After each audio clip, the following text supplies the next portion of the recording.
Find out who is John Galt.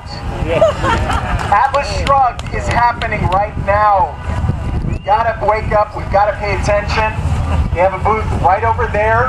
You can get a lot of information. You can get some of the books. Please, please, please read her books. She was a very prophetic woman. Now, ladies and gentlemen, Alex Epstein.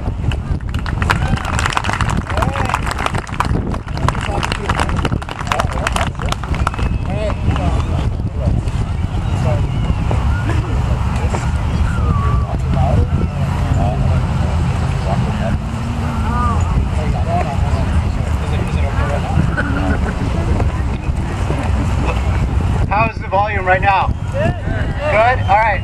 Is this okay? I haven't been able to hear very well myself, so I was taught once. Okay, thank you very much. I haven't had many megaphone lessons in my life, so now is a very good time to start. So I have bad news and good news. The bad news is I'm not going to tell you who is John Galt. You'll need to go buy a copy of Atlas Shrugged and read it or reread it to find that out. The good news is I'm going to try to answer what I think is the most immediate and most important question facing, how's this, our Tea Parties today. And that is, what do we stand for? We know that we are against all the things we've been talking about today, and it's very important to identify how bad these things are and why they're so bad.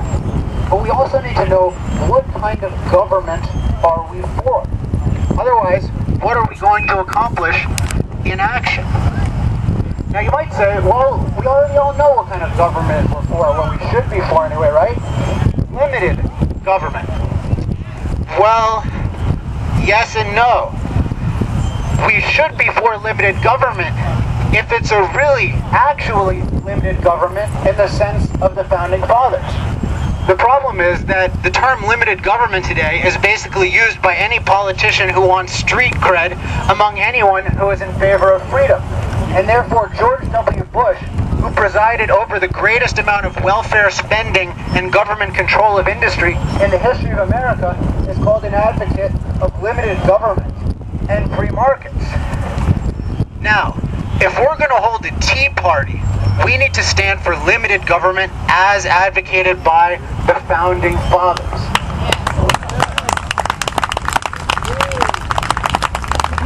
And we need to understand why that's right and how it's the solution to all the problems we face today, by both educating ourselves on the works of the founders and of great thinkers who agreed with their basic ideas and defended them even more. And here, I would recommend very highly Ayn Rand as the greatest of them all. But if we want to go back to the good old days of George Bush or George W. Bush or Bill Clinton or anyone else who preached free markets but made them less free, then we shouldn't call ourselves a Tea Party. We have no right to. We should call ourselves a compassionate conservative party. We should call ourselves a New Deal party. We should call ourselves a Jimmy Carter Malaise party. But we shouldn't call ourselves a Tea Party unless we advocate the kind of government that the original Tea Partiers advocated. So let's talk about that. What is real limited government and why is it right? Well, limited government, the first question is limited to what? And the basic answer can be found in the Declaration of Independence. Thomas Jefferson talks about our unalienable rights to life, liberty, and the pursuit of happiness. And the Constitution describes many of our other rights, including free speech, property, etc. But the key part here is that government says, that Jefferson says, to secure these rights, governments are instituted among men. So there's the answer. That's the purpose of government. It's to secure these rights. That's it. Nothing more, nothing less. The government is there as your bodyguard to secure your individual rights. It is not there as your parent. It is not there as your rich uncle.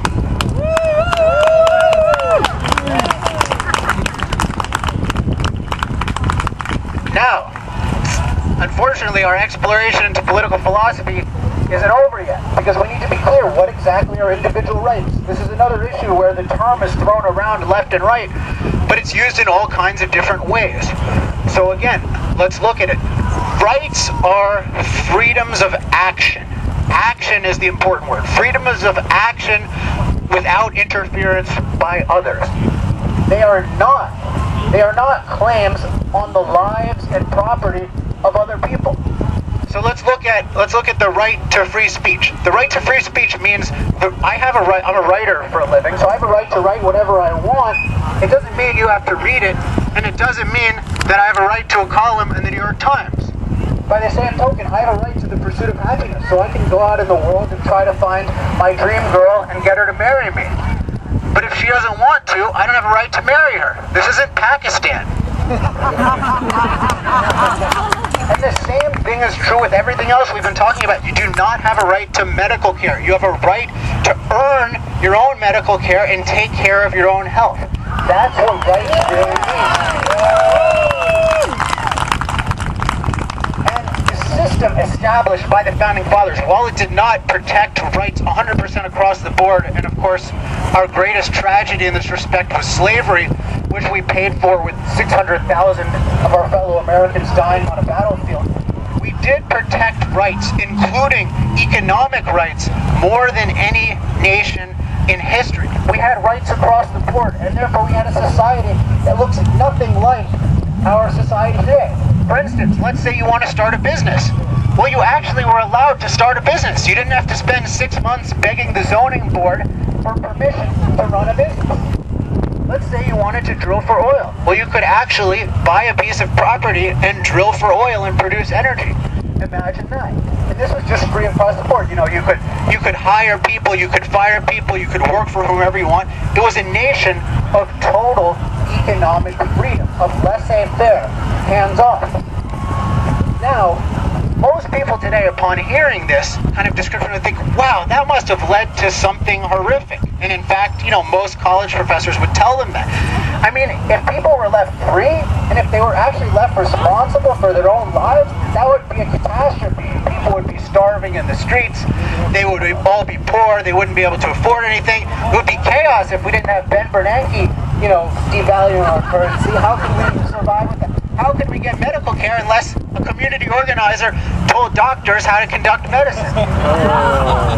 So I joke, but most people think that a free market leads to devastation and injustice. Well, it doesn't. It didn't. The freest market in history directly led to the greatest improvement in human life in human history in the United States of America in the 19th century. That is 100% fact. And this was not just for some rich people. It was especially for poor people. It was across the board. People who in the early to mid 1800s couldn't see at night. You know, America at night used to look like North Korea at night. By the end of the century, thanks to industrialists like John Rockefeller and Thomas Edison, it looked like Las Vegas at night with all the lights, so everyone could see and enjoy their lives. The list goes on. People were eating moldy vegetables. They went to refrigerated food. People couldn't, you know, some people never got 5 miles away from their house. Then they were driving automobiles. People were working 16, 18-hour back-breaking work days. The productivity of capitalism wasn't some magical government. The productivity of capitalism is what created the 8-hour workday. And not only that, not only did it make us the most prosperous people in history across the board, coming up from poverty. So whenever anyone tells you about poverty, remember that we were poor. Everyone's poor to begin with in history. It's America that made people rich. So people who blame capitalism on the rich, on America, I'm sorry, people who blame poverty on America, that's absurd. But not only did it make us rich, richer than any king had ever been 200 years ago with all the things that the common man could afford, but culturally, it made us into a nation of free, responsible, self-reliant, happy, proud Americans.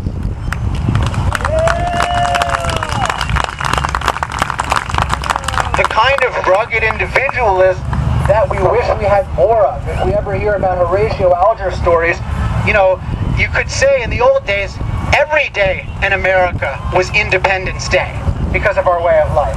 Well, today, every day is Dependence Day, except for today. So, Those are the facts about the protection of individual rights. So if you want to know what a good economic policy is, look to the founding fathers and look to the pro-capitalist thinkers. It's all about protecting rights. The last thing I want to stress is we need to understand why rights are right, why they're good.